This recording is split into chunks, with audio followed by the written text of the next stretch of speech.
Hey guys, this is definitely Ruckwim, and I'm playing Evoland right now.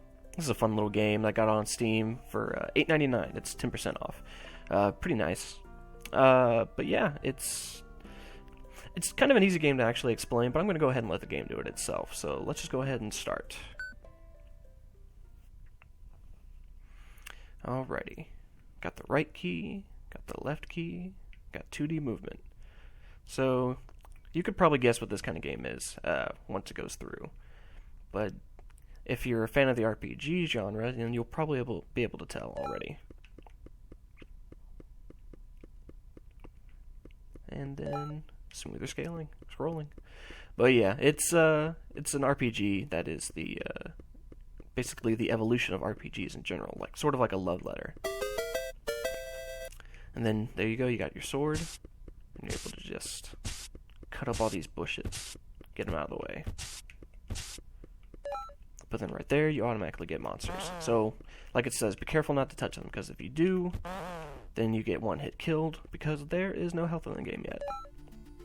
And there you go, you got some music, which is really, really nice. They've really put effort into making it sound like Legend of Zelda, but not exactly the same. Like, it's its own game.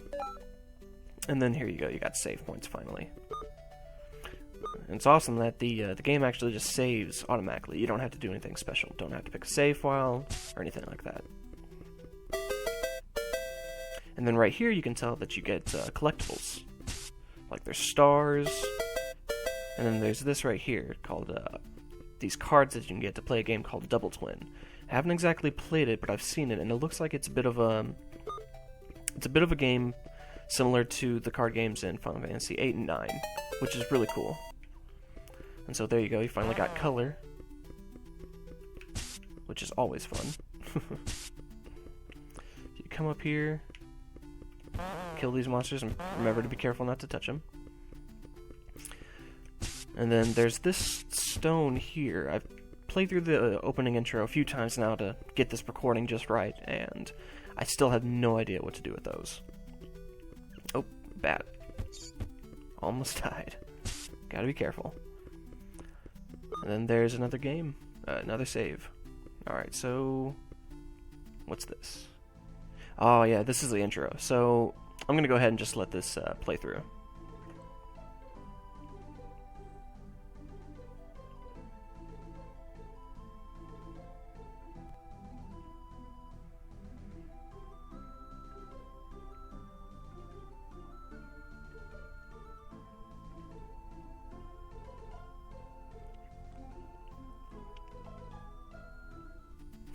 So as you can tell, it's got nice little sense of humor there.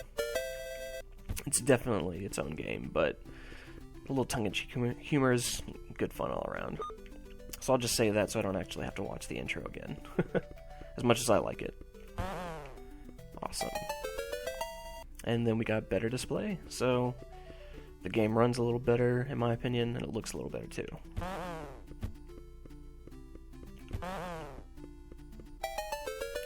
We got signs. The path is reserved for agile adventurers. So, as you can see, that means we can't get through because we can only move 2D. We can't move in 3 dimensions yet. But we will, soon enough. Okay, so you come up here, and the access is blocked by the dimensional stone. Try the path to the east. So I guess this is just another one of those stones that you can't get by. And free movement. Awesome. So I'm playing on the gamepad, so I'm able to do these figure eights pretty well.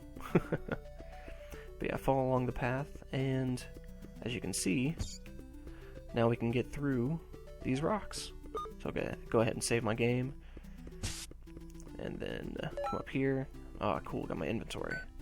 So as you can see, we got a sword, bombs, a bow.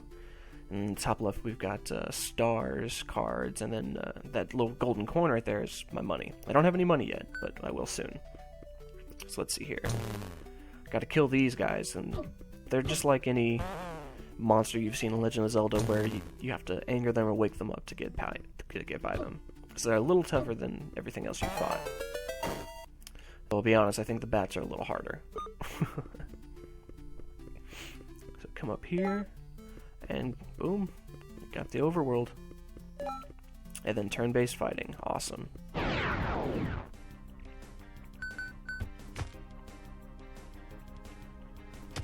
Ah, one more hit. Got 50 glees, gills, gliss, whatever they want to call it. And I believe this is, yep, Mode 7. Looks really, really cool. Everyone loves it.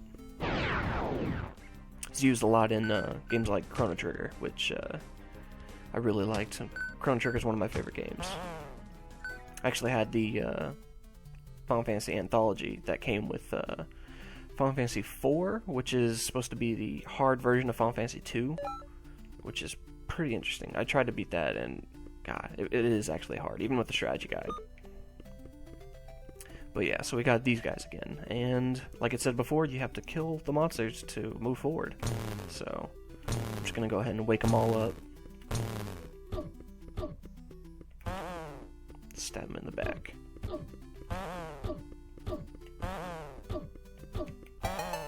Awesome. And again, it unlocks a chest for you. So I'm gonna go ahead and save real quick, just so I don't have to do that fight again. And here we go.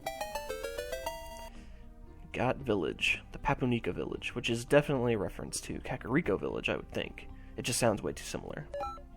And here we got NPCs. Sorry, I don't speak to children. Well, screw you too, guy. What's over here? Stop bothering me, go play with other children. Alright then. Okay, I can't even get into buildings yet. Fantastic. So I'll come on down here. What does this guy have to say? I don't speak to children, just like everybody else. Okay. So this kid down here must be completely ostracized just from everyone. Adults are not funny. They always complain about us children. If only I could eat the growth seed, I would no longer be a child. But the seed I found has fallen down the well. I'm too scared to get it back. It's too dark down there. Well, that's just because you are a terrible kid. How do you get a growth seed and then not hold on to it? You can enter houses. You can now freely invade people's privacy. Alright then. So let's see here. Ah, cool. Found a potion. And I got the Innkeeper. 1001 Monsters to Kill in One Shot by Chuck Inn for the Hardcore Adventurer. So I don't know who that's a reference to, but most of the books in here, actually, their authors are references to funny people or developers. How to Save the World with Heroes Crystal by H. Sakaguchi. I don't think I will need this. Mind Fight by A. Zephyros. Doesn't look like a very fun read. But yeah, talk to the innkeeper. You look tired. How about resting in our cozy inn? It will only cost you 10 gliss. No, I don't need to rest right now. Come over here, actually. Let's see, my throat's getting a little dry. All your chests are belong to us. Lost in translation, I guess. Maybe. How to Cook an Emuk by KFC. Yummy. Here we go. Yeah, money. And got the shopkeeper. You can always spend your gills with that guy. Sorry, the National Sword Association does not allow us to sell weapons to children yet. What? Why not? They let us work in the sweatshop. If they let us work, we should be able to buy weapons. Okay. Well, the kid over here said I should check out the well. So, might as well. Down the well. And then here you see we've got a secret place with the growth seed. You have found a strange seed. Do you want to eat it? Just some random seed floating in the middle of a well, cave. Yeah, sure, why not? And we are now an adult. I don't know if you can see it, but the window there just popped out a little bit to fit our character and make everything more proportional to him, just to show you, hey, you are now an adult. We got the card Worm. So yeah, getting more cards, getting more collectibles. It's pretty cool. Climb back up the rope, and now these guys should have stuff to say to me. Heard a lot of strange sounds coming out of the North Caves. Well, that's not good. The girl has visited us earlier. Is she a friend of yours? Not that I can say. The story hasn't told me yet.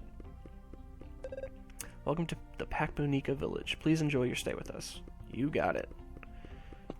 So, let me see if I can buy stuff from this guy now. Please spend all your money here, thank you. Of course. So I'm just gonna go ahead and get a sword now. And a potion. So I'm gonna come over here, and I think I want to get that copper armor as well. Just because it makes sense to be kitted out before you go forward.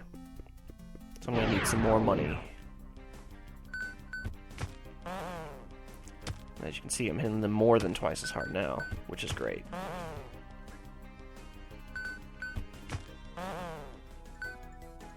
$150 glees. That'll do it. So come up here, talk to the guy again, and buy that armor. I am now equipped, because there's no extra P there. You are now ready to fight stronger monsters. So, let me see. I'm going to go check out over here now.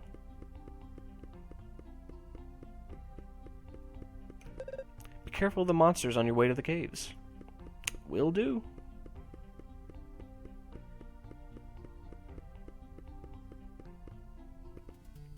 And here we are back on the Mode 7 overworld. You got force fight. Someone is calling for help. So now we're fighting these mole people. Looks like she got attacked by these monsters. Ooh. 22. I think they're called scavens. I think they're scavens because it's more like scavenger, which makes sense for little burrowers like these guys. You have 180 glees. Thank you for saving me from these monsters. I need the crystal in the cave to save my hometown. Will you help me? And you can't even pick no. So, I guess we'll just go ahead and pick yes. By the way, my name is Karis, which is definitely a reference to Aeris from Final Fantasy VII, which is just the mistranslation of Aerith from the Japanese version. But yeah, I don't want her to be called that. I'm actually going to call her... Let me see, I'm going to go with Wolfie. It's a friend of mine from the forums. There we go. Wolfie has joined the team. Alright, so I'm going to go ahead and call it there, guys. Thanks for watching, and I'll be back pretty soon with part 2 of Evoland.